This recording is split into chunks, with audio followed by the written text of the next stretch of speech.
What's up, guys? Wild Willie D here. Back at you with the innawoods part 2 today on this fine Saturday morning, just before this massive snowstorm that's about to hit the East Coast here. I'm taking you out. I'm going to talk a little bit about some cold weather considerations and kit considerations for such weather. So let's get right into it. First things first, it's cold out, no shit. So it's gonna be chilly. You're gonna probably want a couple layers on, right? You're gonna want to stay nice and warm, nice and cozy, put the fucking Snuggie on, I don't know.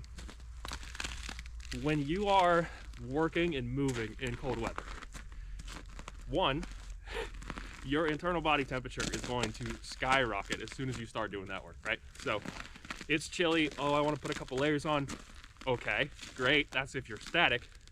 Now, if you're moving, on the other hand, you're not going to want to put a bunch of those layers on. You're going to want to get it down pretty minimal, and as minimal as you can, so where when you're moving around, you're not sweating. As I'm sure you've heard, and I'll echo it here, if you sweat, you die. So in cold weather considerations, of course, if you sweat in the summer, you're just like the rest of us, right? Okay, anyways, if you sweat in cold weather, you're going to die eventually. You might not die right away, but you get down to below freezing and even lower than that, it's not going to be a good day. Okay, so let's mitigate all the sweat we can, first and foremost, from any of our gear and any of our kit and equipment that we're using out there in the field in the cold weather. So let's get it started. I'm going to go walk you through a couple things. Firstly, we're going to talk about base layers, clothing, and just your first layer of defense against the cold. Secondly, I'll talk about your fighting load and what that means for your movements and anything you're doing out there in the field. And third, we'll talk about the rough gear, what you should pack, what you should work on for static positions and sleeping arrangements. Okay, so that's the three kind of basic tiers that we're going to go through, and I hope you guys get some good information out of it, and I hope I can provide you with a little bit of details that you may or may not have already known. So first things first, clothing.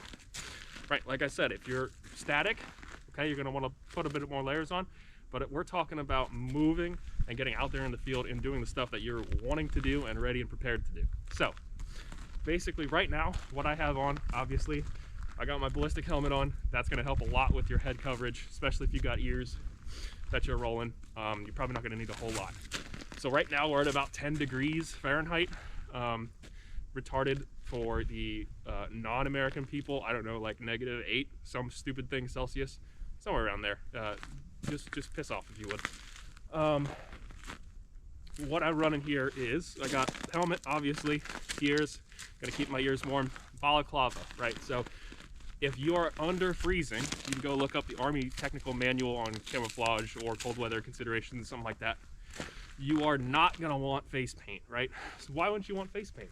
Well, here's the thing. When you're below freezing and you got face paint on, one, if you are enduring frostbite, your leadership or your leaders or people around you are not gonna be able to tell that you're enduring frostbite, if you can't tell at least. And two, chemical face paint, right? That stuff, unless you're using like mud or clay, the chemical stuff, the artificial stuff that you get in your little packs, that can sometimes cause caustic chemical burns on your face in cold weather. So we really want to avoid that. So like I said, look it up in whatever manual is out there for where it tells you not to do that for the US Army. But I run balaclavas. You can run a full face balaclava. You can run, you know, half slit, whatever you want to do. Just as long as your face is covered and you're not getting bitten, frostbitten all over when you're trying to be out there moving, especially in windy conditions, right? Obviously, if we get into colder and Arctic temperatures, we're gonna have a little bit of a different approach to that, right? You're gonna have an insulated face covering of some sort. But for right now, just below freezing and just above freezing, we can stick with the balaclava and it'll be good to go. Okay, next. On that note, the balaclava note, you might be able to tell, I've been moving out here, I've been working around.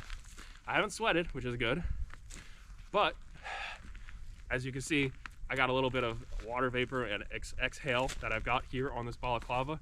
That's gonna obviously cause it to get wet, right? We don't want the super wet, super moist items here on our clothing. That's kind of the whole point of not sweating. But you kind of can't get around it when you're talking about your face, your nose, and your mouth, okay? So it's a good idea, and what I recommend, to at least bring in an extra pair or an extra balaclava that you can go ahead and switch out while your other one dries out in the cold. It's not gonna be perfect. Obviously, you're gonna put the cold one on and you're gonna have the warm one off, but it'll save your ass if you're out here for a long time. Next, we'll go down to the tops. So what I'm running here, obviously I got a G3 set on from Kermaz, but I don't have much on, right? I mean, it's well below freezing. All I got is, I think it's 180 gram merino wool base layer, and I just got a field top. That's it. That's all you really need, including these are mechanics uninsulated gloves, right? When you're out there moving, I'm telling you what, if you've got a heavy load on like I do right now, in a full combat load, you're gonna be getting pretty toasty. I promise you that. Your heart's gonna be moving and you're gonna be working. Yeah, you'll get plenty of warm. So consider that when you're out there in the field and moving. Bottoms, all I got is some level 1 silkies. Obviously a G3 bottom here.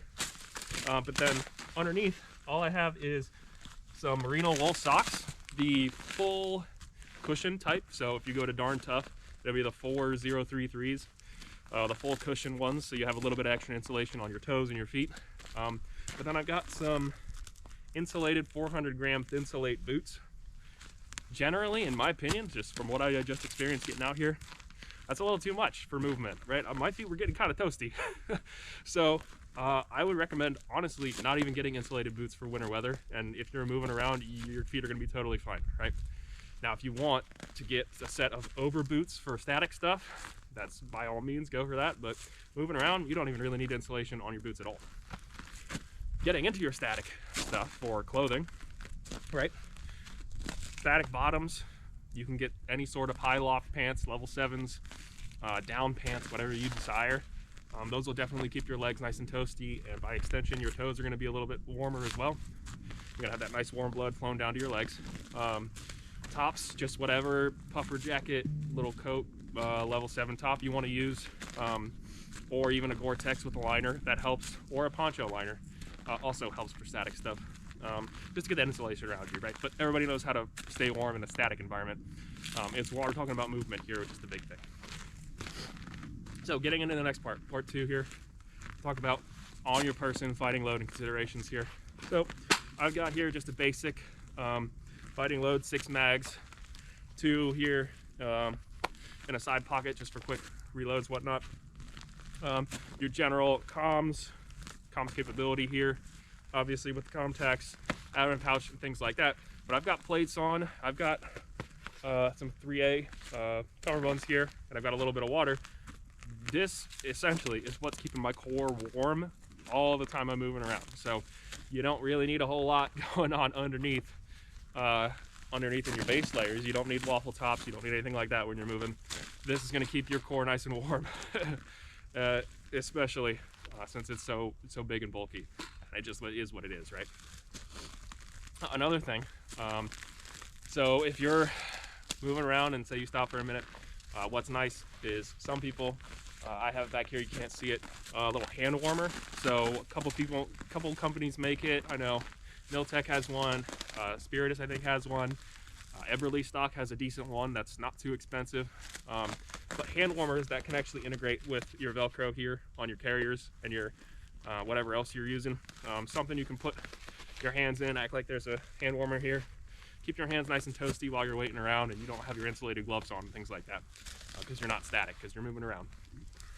Something like that to keep your hands warm, that you can even put hand warmers in to keep it nice and toasty while you're not in it. That's definitely a good thing to keep in mind, and something that I run personally on my kit back here. Mine's in the rear, but you can also run it in the front. I just have my med right here in the front for me as a dangler. So continuing on, yeah, obviously I don't have a rifle with me, but you would just keep that as you would, no changes in that sense. Something to think about next we'll get into is your ruck. So on me right here, I've got a nice Alice bag, a Malice bag I should say, made by Whitmore Handmade, really good maker of Alice style bags and a couple other things. Highly recommended. He hooked me up with this Marpat bag, super cool. Cool dude, be good to work with. Your bag. So generally, speaking, with, and this doesn't necessarily have to do with cold weather considerations, but just with your bag itself on movements. If you're running armor like I am here, you're really not going to want a bag that has a big waist pad or an internal frame that's supposed to contour to your back. Really, you're just going to want an external flat frame that you can run on the outside of your plate carrier, right? And it'll give you a decent leverage position to make sure that the weight's not going all the way into your shoulders. It's kind of getting snugged up here on the small of your back, and you're not trying to lean forward and fuck your back up while you're rucking. So that's something to consider. But moving on from that, our ruck here. So let's get it off, and I'll go through a couple items that I got here in the ruck for you. So right here, we have a malice bag, right? You've got your sleeping bag and your sleeping mat. So on top here, I've got this Marpat sleeping pad. Your sleeping pad is a pretty important piece of kit when we're talking cold weather, right? This is going to keep you off of that frozen and sub-freezing ground and get you nice and warm when you're, actually out there trying to take a nap or a little bit of downtime in the field and laying on the ground. You don't want to be up and around moving. This is definitely going to help a ton, right? So we got our sleeping mat here. I keep a tarp just to cover all of the sensitive items here from rain, since this malice bag has a small top lid. But I've got loaded out here a bunch of things to keep the bag and myself warm and dry. So in this pouch we've got just a rain cover for the bag. In here I've got some gloves, some insulated gloves, and a beanie. So if I'm not needing to wear the helmet, I'll throw the beanie on, and if I'm static, I'll take these off and put the insulated gloves on. In here, and this is a big thing for wet and windy and really cold temperature environments, I've got some mule gloves. So let me take these out and show you and explain to you what these are.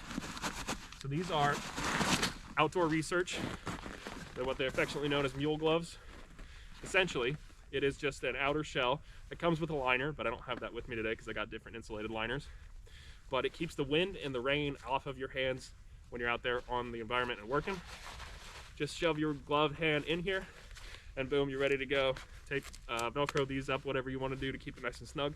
But you've got your trigger finger out ready to go, and you've got the option to move your finger in to keep it in a mitten and nice and warm, right? See, out of that finger hole. But you have the ability to still use your rifle when you have these gloves on. So that's a huge thing with these. You can get fingered gloves, but obviously it's not going to be as warm as something like this would be if you don't need to use your rifle, right? You can put your fingers all in this mitted pocket. Ooh, a little bit slippery, nice. So, continuing on, I shove these here down the bag. We'll get into some of the top pockets. So first top pocket here, right, I've got a couple things. Jet boil. Now, in an austere environment, you do not want to be doing any flame or thermal signatures out in any of the environment you're working in. But in very cold weather and frigid conditions, your MREs that I've got here and here, these sustainment side pouches, can freeze and they can be inedible. So it's a good thing to keep in mind that if you need sustenance and you need food, you can always take a freeze-dried meal, slap this up for a minute, get your water boiling, and then you can pour that in there and have something to eat, right? It keeps it very low profile, so you don't have to start a whole fucking fire. You can just keep it relegated to this, and you can put everything you need in here. You've got your fire starter holder for your fuel, and your fuel will also fit in this container, all self-containing, one ready to go for super cold weather environments. Okay. Down below that, I've got some binoculars just to fill out the space. On the left side pouch here, I have an extra IFAK, just because. And on the right side pouch here, I have my nods, as well as any batteries and GoPro mounts and things like that I need to use out there in the field while I'm filming. Okay, so on the inside, I'm not going to take it out just because I don't want to get it all unfucked here. We've got obviously your cold weather sleeping bag. So if you're using an MSS, that's going to be your gray bag. This is good for down to 32, they say. If you want to combine the gray and the green bags, so your intermediate and your cold weather bag, you'll get down to about 0, negative, I think it's maybe even negative 20, something like that. Correct me if I'm wrong there. But that's really good to keep you nice and warm out there. But also a whoopee, or in my case a swagman roll, so I can just throw that insulation right over top of me. If it starts to rain, if it starts to get windy, boom, I've got it there, and I can work around as needed. And I don't have to break out the whole sleeping bag and try and get in, right? Okay, so that's something to think about if you want. Obviously, you've got your hygiene kit and things like that in there, and extra uniforms, definitely extra socks, because there are still ways that you get water in your boots, and you can also still sweat in the cold weather, especially with insulated boots here.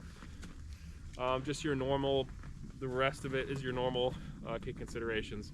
So another thing I have in there is a sleeping bag liner. So that adds about 5 to 10 degrees on my sleeping bag temperature rating. It also keeps me nice and cozy because it's got a little fuzzy inner. So I like it, especially in cold weather, because it makes me feel a little bit better out there in the field when you have a little bit of time to actually get in that bag and sleep. So that kind of covers our general field load for wet weather and cold weather and wet weather. If you go there, cold and wet is certainly going to be a difficult environment to operate in, but that kind of does it. I'm curious to see what you guys run, if there's anything I missed, if there's anything else you guys would recommend. Please feel free to drop it in the comments. But that's just a general load that I like to run. Keeps me nice and warm when I need to be, and nice and cool when I need to be out on the move, right? So let me know what you think. But for now, Wild Willie D signing off.